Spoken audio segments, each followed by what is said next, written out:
Et si le passé n'avait finalement pas le pouvoir qu'on lui prête? Et si le bonheur, ce n'était pas quelque chose qu'on trouve, mais plutôt quelque chose qu'on choisit? C'est l'idée de départ, assez audacieuse du livre « Le courage d'être détesté ». Aujourd'hui, on va décortiquer ensemble ces concepts les plus radicaux.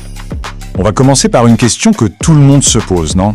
Qui n'a jamais pris une bonne résolution pour la laisser tomber quelques semaines après?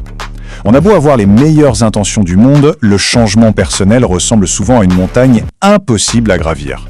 Mais pourquoi? Eh bien, la réponse qu'on entend partout est assez simple.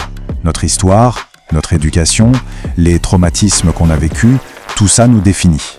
En gros, on nous explique que ce qu'on est aujourd'hui est la conséquence directe de causes passées.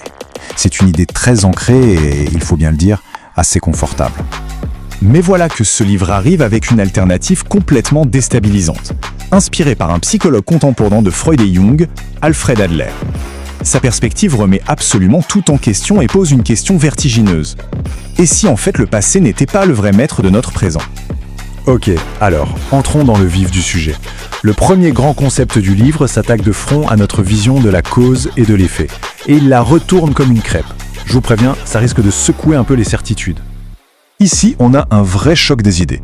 D'un côté, l'étiologie, la vision de Freud, on est déterminé et poussé par les causes de notre passé. De l'autre, la téléologie d'Adler, on est attiré par les buts qu'on se fixe aujourd'hui, dans le présent. C'est toute la différence entre se voir comme le résultat de son histoire et se voir comme l'architecte de son futur. Et cette citation, elle résume tout parfaitement. Ce qui compte, ce ne sont pas tant les événements en eux-mêmes, mais l'interprétation qu'on choisit d'en faire. C'est un changement de perspective radical. Le pouvoir de donner un sens à notre passé, il est entre nos mains, ici et maintenant. On continue avec une autre idée reçue tenace, les émotions. On a tendance à les voir comme des forces incontrôlables, des vagues qui nous emportent. Mais là encore, la psychologie adlérienne nous propose de regarder les choses sous un angle complètement différent. Pour bien comprendre, le livre prend un exemple très concret, une scène de tous les jours. Imaginez la situation. On est dans un café, on porte une veste qu'on adore, et tout à coup, un serveur trébuchère renverse son plateau de café dessus. La réaction qu'on imagine tous, c'est l'explosion de colère, n'est-ce pas? On se dit que c'est une réaction spontanée, un pur produit de l'émotion du moment, quelque chose d'inévitable. Sauf que la perspective adlérienne est totalement à contre-courant. Elle suggère que cette colère n'était pas une réaction, mais une création. Un outil, oui, fabriqué sur le moment, dans un but bien précis. Et voilà le point clé. L'objectif, c'était d'obtenir la soumission rapide du serveur, de le faire s'excuser et de régler le problème vite, sans avoir à discuter calmement. Pour ça, la colère a été fabriquée comme l'outil le plus efficace. L'émotion, ici, n'est pas quelque chose qu'on subit, mais quelque chose qu'on utilise. Allez, on attaque maintenant, sans doute, le point le plus provocateur du livre, celui qui vient percuter de plein fouet une croyance très ancrée dans notre société. C'est une affirmation qui fait l'effet d'une petite bombe, n'est-ce pas? Mais attention, il faut bien comprendre. Adler ne nie absolument pas que des événements terribles existent ou la souffrance qu'ils créent. Ce qu'il rejette, c'est l'idée que ces événements nous déterminent pour toujours, qu'ils sont une sorte de condamnation à vie. Pour le dire autrement, l'influence du passé est bien réelle, bien sûr, mais elle n'est pas une fatalité. C'est le sens qu'on choisit de donner à nos expériences qui façonnent notre présent. On les utilise pour servir les objectifs qu'on a aujourd'hui. Prenons l'exemple d'une personne qui vit recluse. La vision téléologique dirait que son état n'est pas causé par un ancien traumatisme, mais qu'il sert un but actuel, celui d'éviter d'affronter le monde extérieur et de s'assurer l'attention constante de ses proches. L'anxiété devient alors un moyen pour atteindre ce but et non la cause de l'isolement. On continue avec une autre affirmation fondamentale, une idée qui déplace le centre de gravité de nos problèmes.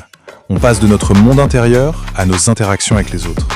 D'après Adler, toutes nos souffrances, même celles qui semblaient les plus personnelles, sont en fait des problèmes relationnels. Réfléchissez-y une seconde. Un sentiment d'infériorité, ça n'existe que si on se compare aux autres. Le besoin de reconnaissance, il dépend du regard des autres. Si une personne était absolument seule dans l'univers, tous ces problèmes disparaîtraient. Ce tableau est super important pour faire la distinction. Le simple sentiment d'infériorité, quand on se compare à son propre idéal pour s'améliorer, c'est sain, c'est même un moteur. Mais le complexe d'infériorité, c'est quand on utilise ce sentiment comme excuse pour ne rien faire. Et souvent, le complexe de supériorité, c'est juste une carapace pour cacher un énorme complexe d'infériorité. Il est donc essentiel de bien comprendre ce qu'Adler appelle la poursuite de la supériorité. Il ne s'agit pas du tout d'écraser les autres dans une compétition. Non, il s'agit de s'améliorer soi-même, de devenir une meilleure version de la personne qu'on était hier. La compétition est verticale avec soi, pas horizontale avec les autres. Bon, tout ça nous amène finalement à la question au cœur de tout. Si le bonheur est un choix, pourquoi tant de gens semblent-ils choisir de ne pas être heureux? La réponse, selon la pensée adlérienne, est d'une simplicité presque déconcertante. C'est parce que changer, ça fait peur. C'est se lancer dans l'inconnu, avec toute l'anxiété que ça implique. Alors que rester dans sa situation, même si elle est douloureuse, c'est familier. C'est une forme de sécurité. C'est le fameux mal que l'on connaît. Et ça nous mène à la conclusion qui est à la fois puissante et assez exigeante. Si l'on choisit de rester malheureux, ce n'est ni la faute du passé, ni un manque de capacité. C'est simplement un manque de courage. Au final, l'idée, c'est que la liberté de changer et d'être heureux est toujours là, à portée de main.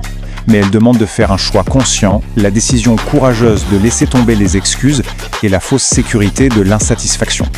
Et on va terminer cette analyse sur une question, une invitation à une réflexion très personnelle. Si on accepte cette perspective, alors la question à se poser n'est plus « pourquoi suis-je malheureux ?», mais plutôt « à quel but mon malheur me sert-il ?» Et peut-être que dans la réponse à cette question se trouve la vraie clé du changement.